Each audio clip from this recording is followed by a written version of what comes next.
შემოგვიერთნენ საპატრიარქოს საზოგადოებასთან ურთიერთობის სამსახურის ხელმძღვანელი დეკანოზი ანდრია ჯაღმაიძე და საპატრიარქოს საზოგადოებასთან ურთიერთობის სამსახურის ხელმძღვანელის მოადგილე დეკანოზი გურამ ჭარელაშვილი. სტუმრებთან ერთად ვისაუბრებთ საპატრიარქოს საზოგადოებასთან ურთიერთობის სამსახურის მიერ განხორციელებულ პროექტებზე და შევაჯამებთ წელს თუ რამდენად ნაყოფიერად დასრულდა 2025 წელი. დილამშვიდობისა. დიდი მადლობა მოგზანებისთვის. გილოცავთ დამდეგ შობა ახალ წელს. გილოცავთ ასევე მივესალმები მაყურებელს. გვინდა ვისაუბროთ ბუნებრივია პროექტებზე და შევაჯამოთ ერთგვარად წლევანდელი წელი და დავიწყოთ უახლესით. რამდენიმე დღის წინ ყოვლადწმინდა სამების სახელობის საპატრიარქო ტაძრის ახალგაზრდულ ცენტრში გაიმართა ღონისძიება, საკვირაო სკოლების შემაჯამებელი ღონისძიება, რომელშიც 1000 ბავშვი ადამიანი მონაწილეობდა და ამის შესახებ რომ განვუმარტოთ და ვრცელი ინფორმაცია მივაწოდოთ ჩვენს მაყურებელს. პირველ რიგში სათქმელი არის ის, რომ ყველა ჩვენი საქმიანობა და მცდელობა პირდაპირ უკავშირდება პატრიარქის მიერ დასახულ გზას.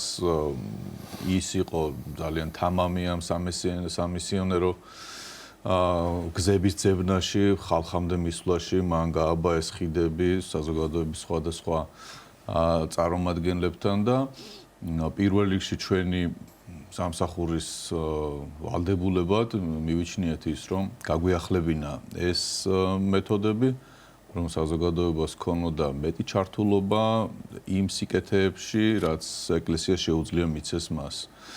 ამ სულ ყველაფერს, რა თქმა უნდა, ზედამხედველობას უწევს საპატრიარქო ტახტის მოსაყდრე მეუფე შიო და ეს ჩვენი გუნდი ზედმიწევნით ამ კურთხევის შესრულებით ნაბიჯ ასრულებს იმ იდეებს, იმ პროექტებს, რომელიც იბადება იმ მსჯელობის დროს, რა შეიძლება გაკეთდეს.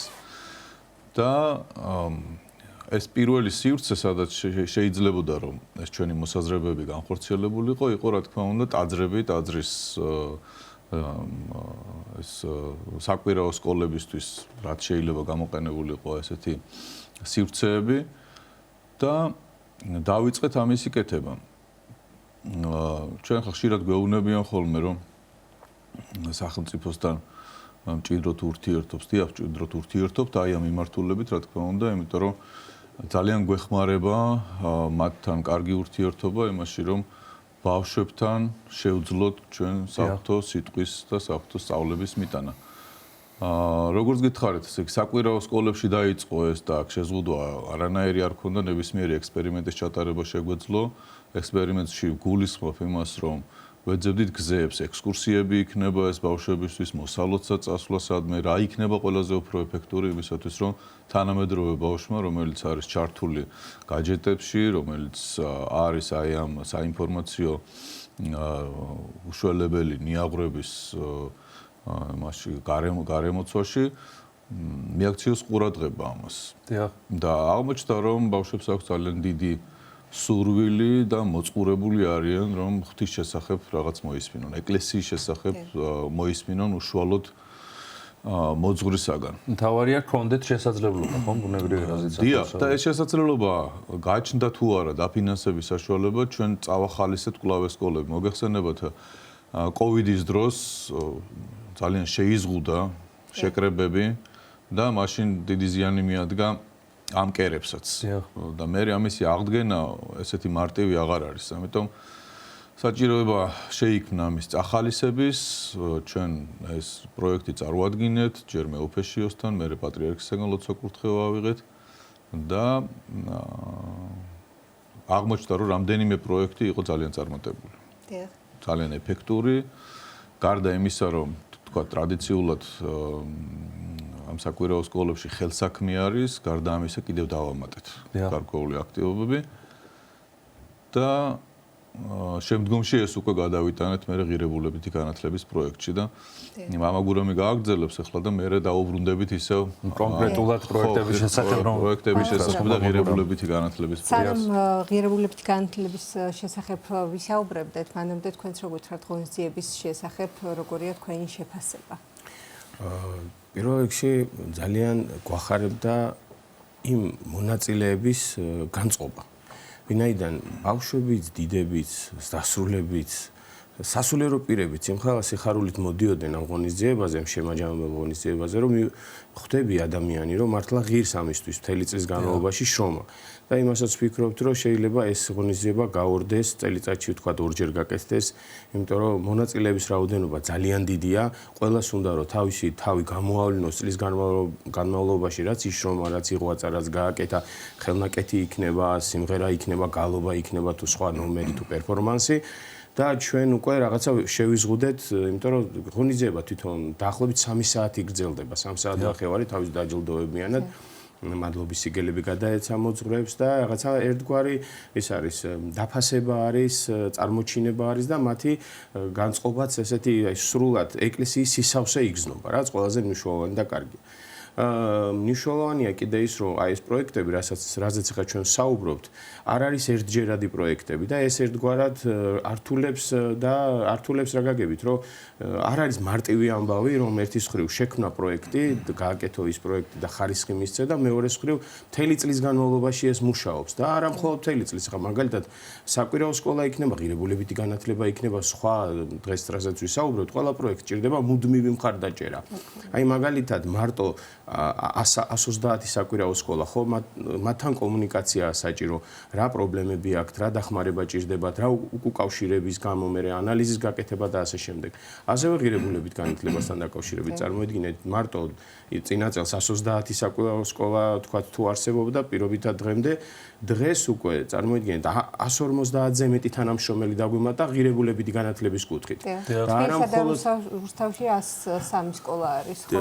დიახ, 103 სკოლა არის და ხა მარტო სასულიერო პირებიც კი არ არიან. აქ უკვე დაგვემატეთ დამხმარე მასწავლებლები, რომლებთანაც მუდმივი კომუნიკაცია გვაქვს, ყოველკვირეული შეხვედრები გვაქვს, სამუშაო შეხვედრები და გაანალიზება ხდება ამ ყველაფრის, რომ ეს ამ ყველაფერმა ხარისხი არ დაკარგოს, იმიტომ რომ მეუფეში ოსლოს საკურთხევა იცით თქვენ და უწმინდესიც ყოველთვის ხაზს უსვავს იმაზე, რომ აქ მთავარი რაოდენობა არ არის, აქ მთავარი არის ხარისხი და ის გამოწვევა, რა გამოწვევაზეც მამა ანდრია მისაუბრა, ის გამოწვევა არის, რომ თანამედროვე მოზარდთან, აი ეს რა ქვია, იმ რთულ სივრციდან ბავშვის გადმორთვა, შეჩერება და ღირებულებაზე და ფასეულობაზე და მნიშვნელოვან რამეზე საუბარი შეეძლო, რომ ეს მარცვალი თავის დროზე გაღვივდეს და რთულ მომენტებში ამ ადამიანმა, ბავშვმა სწორი ადაპტაცია განახორციელოს საზოგადოებაში. სულ რამდენი კლუბი შეიქმნა ამ ღირებულებით განათლების? 120-მდე კლუბი არის ეხლა თბილისსა და რუსთავის, ესე ვთქვათ, ქალაქებში, სკოლებში, საჯარო სკოლებში. სასულიერო პირები გადამზადდნენ. დიახ, რაც შეეხება გადამზადებას, ძალიან ინტენსიური გადამზადება იყო, თითქმის არ გავჩერებულ ვართ ამ წლის განმავლობაში.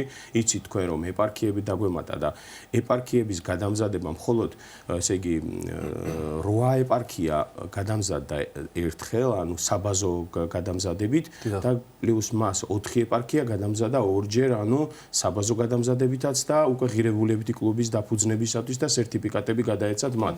აი ბოლოს დავამთავრეთ, თითქმის იქიდან მოვდივართ, ასე ვთქვათ. და დიდი სიხარულია, აქაც ძალიან დიდი სიხარულია, ახლა მამაოს ვესაუბრებოდი, რომ სასულიერო პირების მზაობა და შემართება და ერთმანეთთან კომუნიკაციის და ამ პროცესის ჩართვის სიხარული იმხელა დიდია, რომ არ ვიცი აი როგორ გამოვხატო, როგორ გამოვცე, ალბათ ეს ყველაფერი თუ აისახება, მე აი აკუმულირდება და მივა მოზარდამდე და ეს განწყობა ეს გადავა იქ იმ საქმეში, ვფიქრობ, რომ აშკარა წარმატება გვექნება ამ კუთხით. დიახ, მამა გურამ, აი ის რა პროექტებშიც ახლა ისაუბრეთ, ეს იყო განათლების სამინისტროსთან თანამშრომლობით. რაც შეეხება თავდაცვის სამინისტროსთან თანამშრომლობას, ამის შესახებაც რომ გითხრათ, ჯარის ბანაკები 20 პროექტი განხორციელდა, სულ როგორც ვიცით, დეტალებზე თქვენ მოგვახსენეთ. ჯარის ბანაკებზე აი მე შესავალს გაუკეთებდა მე მამა ანდრიასთანაც ჯობია რომ მამა ანდრიამ უფრო კარგად გაშაოს, მას ჰქონდა კომუნიკაცია. ზოგადადაც ხშირად გვაყვედრიან სახელმწიფოსთან მჭიდრო ურთიერთობას, რომ არ მოხდეს რაღაცა სხვადასხვა ფაზებში გადაკვეთა და უხეში ჩარევები და ასე შემდეგ, მაგრამ ჩვენ ყველაფერს ვცდილობთ იმისათვის, რომ ეს ყველაფერი რა კომუნიკაციას, რა შეხებაც ჩვენ გვაქვს სახელმწიფოსთან, მაქსიმალურად გამოყენებული იყოს საზოგადოების სხვადასხვა ფენებზე. ეს არის პატიმრები, ეს არის ჯარისკაცები, ეს არის მოზარდები, ეს არის ახალგაზრდები. ჯარის ბანაკი იყო პროექტი, რომელიც მართლა ღვთის წყალობით ისეთი ჩვენგან მოხდა ინიცირება, თუმცა მათაც ჰქონდათ უკვე რაღაცა მზა პროექტი, რომელთანაც როგორც ჩანს, ზუსტად შეერწყა და ზუსტად მაგაში ვსაუბრობთ, რომ ღვთის ხელს ვხედავთ, იმიტომ რომ როგორც ჩანს, ჟამი დადგა რაღაცის გაკეთების, ჩვენც ჰქონდა რაღაცა მნიშვნელოვანი მივაწოდეთ, მათთანაც დაემთხვა ეს თემა და უკვე 3 წელია ფუნქციონირებს ჯარის ბანაკი და აი რა ვიცი, ძალიან დიდი წარმატება აქვს ბავშვებში, ძალიან მოწონთ ბავშვებს.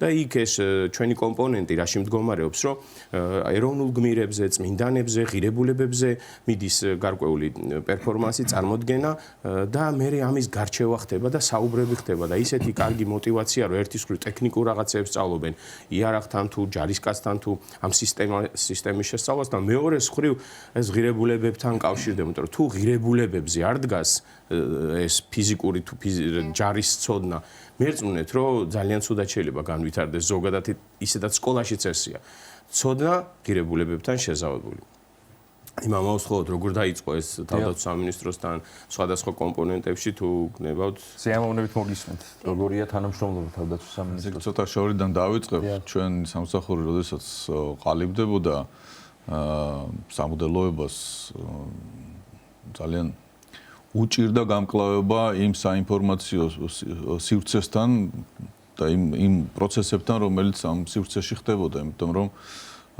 იყო საშინლად უდიერი დამოკიდებულება საერთოდ სასულიერო პირისთვის პატივისცემის გამოხატვის, ესე იგი 0 ხარისხი ცდილობდნენ მაქსიმალურად დაეკნინებინათ ჩვენ სამსახური არ ქონდა ჩვენ შესაბამისი ინსტრუმენტები ამასთან გამკლავების, არც პროექტები არ არსებობდა და წარმოედგინეთ აი ამ ველზე ხდებოდა მხოლოდ ნეგატივი. დავიწყეთ ჩვენ ამისი კეთება, რა თქმა უნდა, თავდაპირველად იდეა იბადება და მცდელობა, გულწრფელი მცდელობა იმისი, რომ სიმართლე გავიტანოთ და საზოგადოებამდე და ეს კომუნიკაცია შედგეს. ამიტომ ჩვენ მიმართავდით შრომას პირველ რიგში.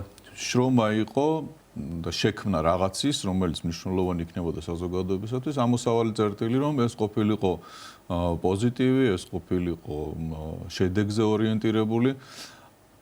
დროთა განმავლობაში მივიქციეთ ყურადღება. დროთა განმავლობაში აი ეს პროექტები, რომელიც საკვირაო სკოლებში დავტესტეთ და აღმოჩნდა, რომ იყო საინტერესო და ეფექტური. შევთავაზეთ მე ეს სახელმწიფოსაც. შევთავაზეთ სახელმწიფოს, რომ იქ სადაც კონცენტრაცია არის ბავშვების, ბანაკები იქნება ეს თუ სხვა რამ აქტივობები, მოესინჯათ ჩვენს მიერ გაკეთებული პროექტები იქ. და აღმოჩნდა, რომ არა მხოლოდ საკვირაო სკოლების სივრცეში, არამედ ზოგადად ამ ბავშვებისთვის ძალიან მნიშვნელოვანი არის ეს. ამიტომ, როდესაც თავდაცვის სამინისტროს მივმართეთ ჩვენ იდეით, რომ ახალგაზრდებს აი იმ სივრცეში, სადაც პატრიოტული სული უნდა ჩამოყალიბდეს, შევამატოთ ქრისტიანული საფუძვლები, რატომ უნდა გიყვარდეს სამშობლო, რატომ უნდა გიყვარდეს შენი ხალხი, რა არის ეს სიყვარული და რა არის ეს თავდადება. და თავისებური სახით წარმოგვედგინა ეს მაგალითისთვის, როდესაც ესეთ ბანაკებში დადგმული არის სპექტაკლი 9 ძმა ხერხეულიძის შესახებ, ცრემლის გარეშე ვერ უყურებენ, ვერ დიდები და ვერც პატარები. თვითონ ეს სპექტაკლიც იმდენად კარგად არის გაკეთებული და რეჟისორი მორწმუნე ადამიანია და ისეთ დეტალებს ითვალისწინებს აი ამ დროს თანამედროვე ადამიანის ჩართულობის რაღაცა ესეთი მეთოდები არის იქ რომ მაყურებელი პირდაპირ თითქოს მონაწილე ხდება აი ამ სპექტაკლში და ესეთი არის ძალიან ბევრი ქეთევან დედოფალზე არის სპექტაკლი ჩვენ დავიწყეთ ეს ყველაფერი თემატიკა ავირჩიეთ პატრიარქის პატრიარქობის პერიოდში გამორჩეული წმინდანების შესახებ. გახსოვთ ძალიან დიდი საყვედურები იყო რომ აი ეკლესია თითქოს რაღაცა ეროვნულ გზას ჩამორჩა, ნუ ყველაფერი ითქმებოდა მაშინ ნეგატიური ეკლესიის მიმართ და ჩვენ გადავხედეთ უბრალოდ იმ წმინდანებს, რომლებიც შეირაცხნენ პატრიარქობის დროს. სულ ყველა მათგანი არის აბსოლუტურად თავდადებული ერისთვის, თავდადებული სახელმწიფოს დამოუკიდებლობისთვის, ავტოკეფალიისთვის, ჩვენი კულტურული მემკვიდრეობის შენარჩუნებისთვის, აღორძინებისთვის, სხვადასხვა დარგის, გალობა იქნება ეს თუ ხაწერა იქნება თუ სხვა რამ. და ეს წარმოვაჩინეთ ჩვენ რომ აი პატრიარქი რას აგზაო ნიშნებს უტოვებს მომავალ თაობას. ვის უნდა მიუბაძოთ ჩვენ? ეს არის ხალხი, რომელმაც სიცოცხლე გაწირა ქვეყნისათვის, ეკლესიის ერთგულებისათვის და ქრისტესთვის. და ნამდვილი მსახურება ქრისტესი აი წარმოაჩინეს მათ. ამიტომ ეს თემატიკა თანდართული იმ სამხედრო განწყობასთან, რომელიც ბანაკებში უნდა იყოს, არის ძალიან თანხვედრაში და ძალიან ავსებს ამ სულ ყველაფერს. ამიტომ ეს იყო ძალიან ეფექტური რამ. მე მინდა ერთი რამ არ გამოგჩეს და ვთქვათ, რომ როდესაც ჩვენ ამ პროექტებში შევდივართ და ამდენი სასულიერო პირი ორგანიზებულად ემზადება აი ამ პროექტის განსახორციელებლად, ჩვენ ხედავთ ერთ ძალიან სასიამოვნო სურათს, რომ სასულიერო პირები ყალიბდებიან როგორც პედაგოგები. მათ წლების განმავლობაში ექნებათ საშუალება აკადემიურ წრესთან ითანამშრომლონ.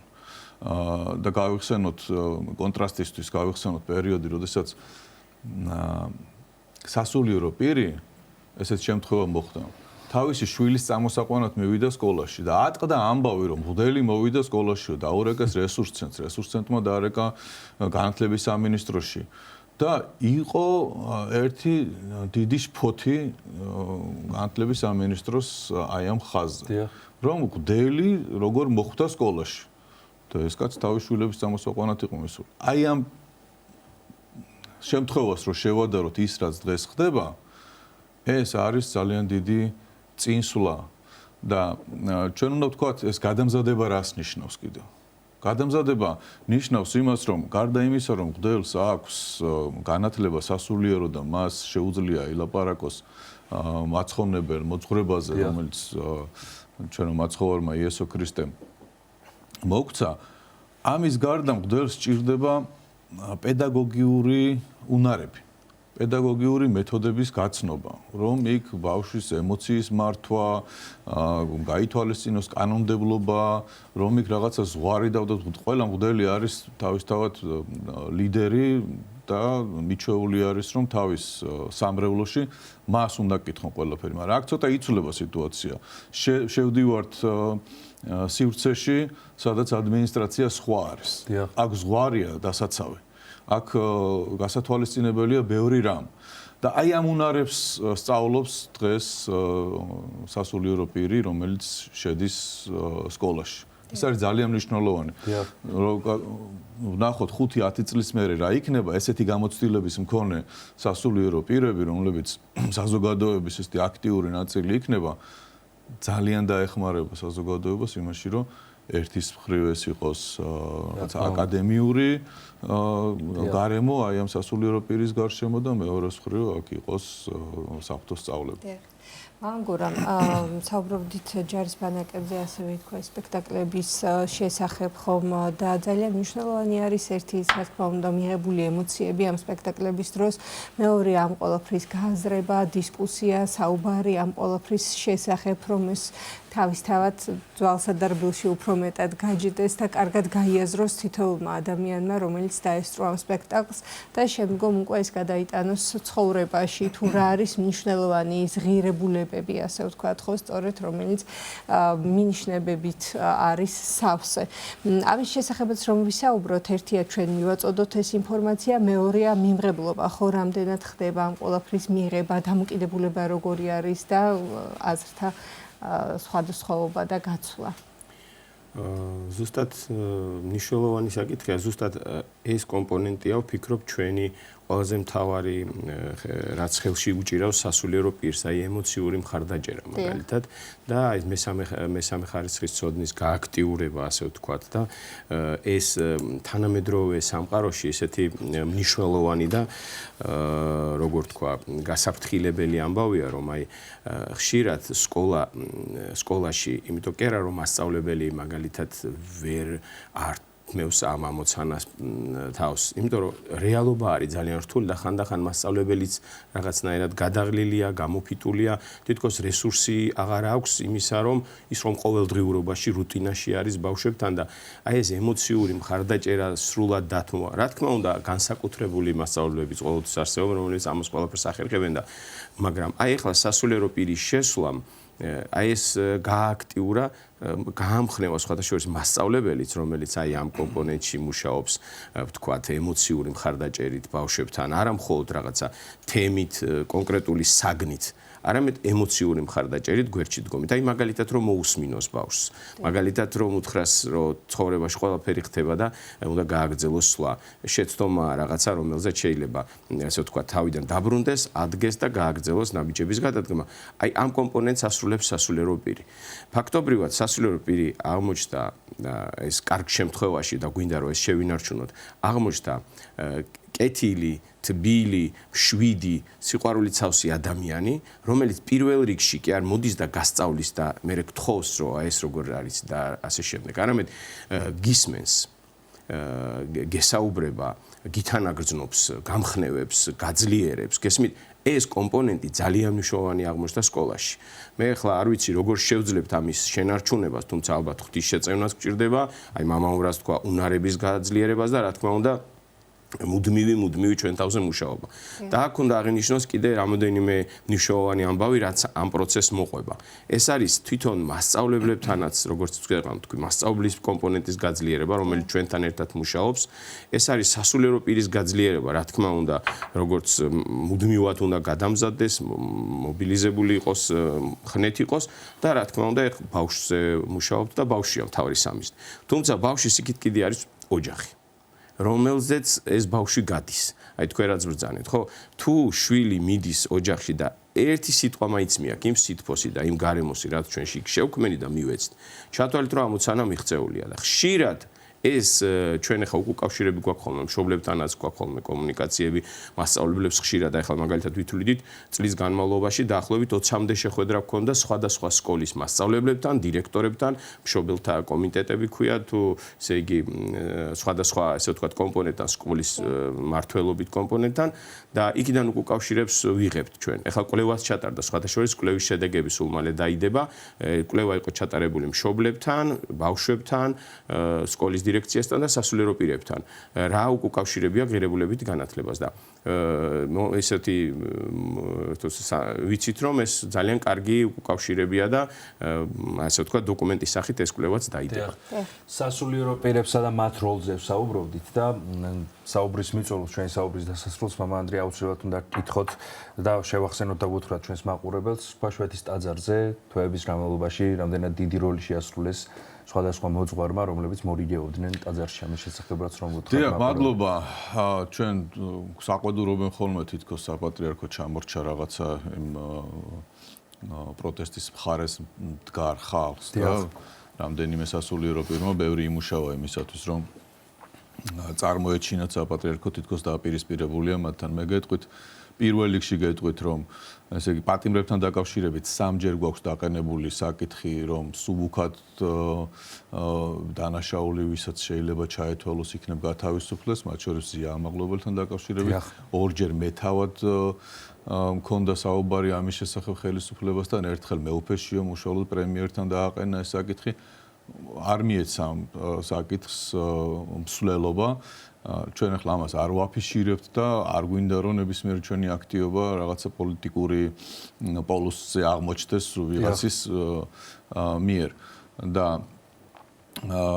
რაც შეეხება იმ ღამეებს, როდესაც ეს ხდებოდა, ყოველ ღამე ჩვენი სამსახურის მამები მორიგეობით იყვნენ ქაშვეთში და ამ ადამიანებს უქმნიდნენ ერთგვარ ზღუდეს, რომ მათ უკან ეკლესიაში დამდგარიყო ეს ხალხი, ვინც დაზარალებული იყო, თქვა ცრემსადენი გაზით და წყლით და ბევრი კადრებია ამის შესახებ. მამები თავად აწვეთებენ თვალში, აწვდიან რაღაცა წყალს, ტაძარში იფარებენ.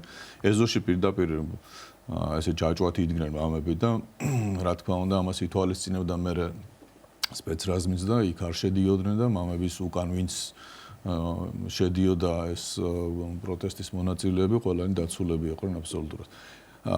ბევრი რამ კიდევ კეთდება, თქვათ, მამაო ახსენა ციხეებში დაორგანიზებული გვაქვს 30-მდე სასულიერო პირი არის, რომელიც დადის ციხეებში. ჩვენ მათ პროექტებსაც ვაწვდით. ხშირად ხდება, რომ ციხეში რაღაც დღესასწაულთან დაკავშირებით პატრიარქის სახელით ნობათი იგზავნება.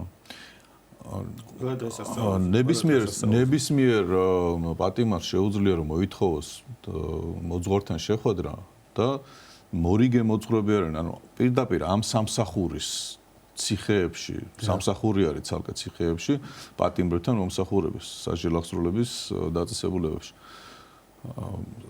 ნებისმიერ დროს მზად არის ეს სამსახური, რომ ნებისმიერი მოთხოვნა პატიმრის დააკმაყოფილოს, აღსარება იქნება ეს თუ ისე საუბარი იქნება გასამხნეებლად და ასე შემდეგ.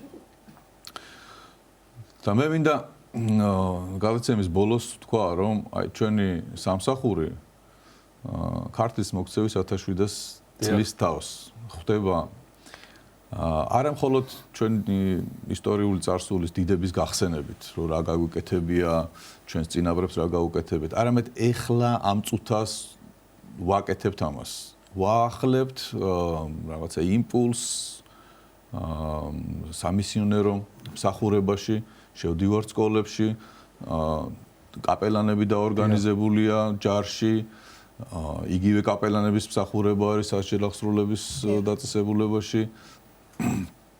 ეს სასულიერო პირები, რომლებზეც მთელი გადაცემა ვისაუბრეთ, რომლებიც ემზადებიან, რომ ესე ჩამოყალიბდნენ კარგ პედაგოგებად, გამოცდილ პედაგოგებად წლების განმავლობაში და გააახლონ სიტყვა, რომელიც მიაღწევს საფრთხო სიტყვა, რომელიც მიაღწევს ბავშვებამდე. აი ეს ძალა. გეკეთებათ კიდევ დაგეგმილი არაერთი ახალი პროექტი, რომელიც თავისთავად განსახორციელებელია უკვე მომავალ წელს. და მე მინდა გითხრათ, რომ მამამ ახსენა ძალიან ნიშანდობლივია, როდესაც მივედით თავდაცვის სამინისტროში ჩვენი პროექტით, იქაც რაღაცა მზაობა დაგვხდა ამის ბანაკებში, რომ ჩვენ გვეთანამშრომლოთ და შემთხვევითი არ არის. შემთხვევითი არ არის, რა თქმა უნდა, მე გეტყვით, რომ პატრიარქის ჩვენ ახლა ვართ იმ ასაკში, რომ პატრიარქობის ასაკს ემთხვევა თითქმის.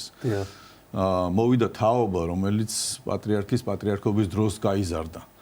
და ძალიან ხშირად ხვდებით სხვადასხვა უწყებაში, სხვადასხვა გარემოში ადამიანებს, რომლებიც სტიქაროსნები იყვნენ თავის დროზე, მგალობლები იყვნენ თავის დროზე, ზოგმა მედავითნეობა იცის, ახლა საერთოდ არ იყენებს, იმიტომ რომ სამსახური აქვს ესეთი, მაგრამ აი თითქოს პატრიარქმა გამოგზარდა თაობა, რომელიც ზოგი სასულიერო პირია, ზოგი საერო პირია, ზოგი სახელმწიფოს უწყებებში მუშაობს და ჩვენ როდესაც ხვდებით ერთმანეთს ვიგებთ პრობლემას. ძალიან იოლი არის სასაუბროთ. პრობლემის გადაწყვეტისათვის ძალიან იოლად პოულობთ გზებს, საერთო ენას. და ეს არის ალბათ შორს მიმავალი გეგმა პატრიარქის, რომელმაც ძალიან ბევრი რამ დაითმინა იმისათვის, რომ თაობას გაეგო რა სიკეთე შეიძლება გაუკეთოს ეკლესია მას და რა სიკეთე შეიძლება მისცეს მოძღვრებამ. და მინდა აქედან გამომდინარეც მინდა რომ პატრიარქს დიდი მადლობა გადაუხადოთ ჩვენ მიულოცოთ აღსაყდრების 48 წლის თავი, მალე დაბადების დღე მოდის და მრავალჟამიერ უსურო მის უწმინდესობას. ჩვენს დიდი სიამოვნებით მოგისმენთ თამარ. ზუსტად აი რაღაცა პროექტებია, რაც ბევრად არანაკლები მნიშვნელოვანია. ეს არის ახალგაზრდულ სააგენტოსთან ამ წელს ჩვენ გავაფორმეთ მემორანდუმი. და 5000-ზე მეტ ახალგაზრდას შევხვდით ბანაკებში და წინა წელთან შედარებით თუ წინა წელს მხოლოდ იყო თქვა ღირებულებითი განათლება და სპექტაკლი და იმის გარჩევა და ასე შემდეგ წელს დაემატა და წინა წელსაც სხვადასხვა წელს გაორმაგდა ადიქციის თემა. ანუ დამოკიდებულება დაბრუნება სხვადასხვა რაღაცებზე და სხვათა შორის წელს ბევრად უფრო წარმატებული იყო, ვიდრე იმიტომ, რომ დროთა განმავლობაში ეს ყველაფერი იხვეწება. აუცილებლად უნდა აღინიშნოს ასევე კაპელანთა კორპუსზე თქვა მამაო, ესე თავდაცვის სამინისტრომ გამოსცა ბრძანება, რომლის მიხედვითაც კაპელანთა კორპუსის გაძლიერება იგეგმება და გარკვეული სქემა არის, როგორ უნდა განვითარდეს წლის განმავლობაში და თავდაცვის სამინისტრო ჩვენთან ერთად, ჩვენ სამსახურთან ერთად ინტენსიურად მუშაობს სხვადასხვა ღონისძიებებზე, მაგალითად ჯარში როგორ ჩატარდეს სემინარები, როგორ ჩატარდეს სარწმუნოებრივი ღირებულებითი თემატიკები, საიდუმლოების შესახებ თუ აინტერესებთ ჯარისკაცებს და ასე შემდეგ უამრავი.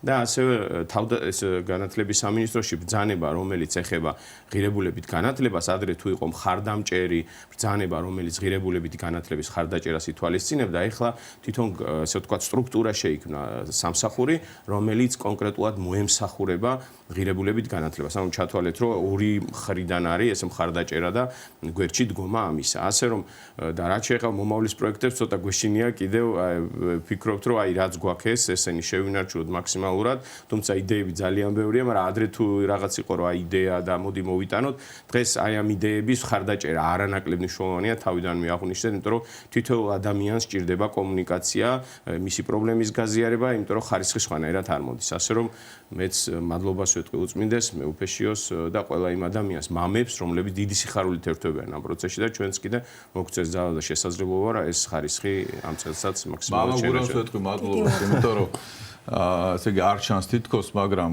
ერთელი ეს ოპერატიული ნაწილი, რომელიც საჭიროებს ადმინისტრაციას, აი ამ პროცესების, უამრავი პროცესები ჩამოთვალეთ ახლა ჩვენ თქვა, მასწავლებელთან ურთიერთობა, მასწავლებლების სახლთან ურთიერთობა, უკავშირი, ანალიზი ამ სულ ყველაფერს დიდი ნაწილი მამაგურამზე გადადის და მამაგურამი ყოველთვის მზად არის ჩვენთან თანამშრომლობისთვის და ხაზზე ჩვენთან პირველი. ჩვენთან მე ოფეშიოს მადლობა გადაუხავდა, რომ ესე იგი ნაბიჯ ნებისმიერია ეს ჩვენი წამოწყება, ნებისმიერი იდეა, რა თქმა უნდა, მასთან თანხდება და მისი კურთხევით და დაკორექტირებით და ხელმძღვანელობით მიმდინარეობს და მივდივართ წინ და მადლობა ღმერთს ძალიან გვიხარია, რომ ეს შედეგი იდება. ბევრ წარმატებულ პროექტს გისურვებთ ასევე მომავალ 2026 წელს, რომელზეც რა თქმა უნდა, მომავალ და მინდა მეუფეებს უთხრა მადლობა, რომლებიც ესეთი შეფასებით, პოზიტიური შეფასებით შეხვდნენ ჩვენს პროექტებს და ეპარქიებში, ესე იგი არის საშუალება, რომ გამოვითაროთ ეს ყველაფერი. დამდეგ შობა ახალ წელს ილოცავთ დიდი სიყვარულით და დაგემშვიდობებით აუცილებლად მომავალ წელს ჩვენს გადაცემებში. მადლობას მოგახსენებთ მოგზაურობისთვის. საპატრიარქოს საზოგადოებასთან ურთიერთობის სამსახურის ხელმძღვანელი დეკანოზი ანდრია ჯაღმაიძე და საპატრიარქოს საზოგადოებასთან ურთიერთობის სამსახურის ხელმძღვანელის მოადგილე დეკანოზი გურამ ჭარელაშვილი იყვნენ ჩვენი სტუდიის სტუმრები.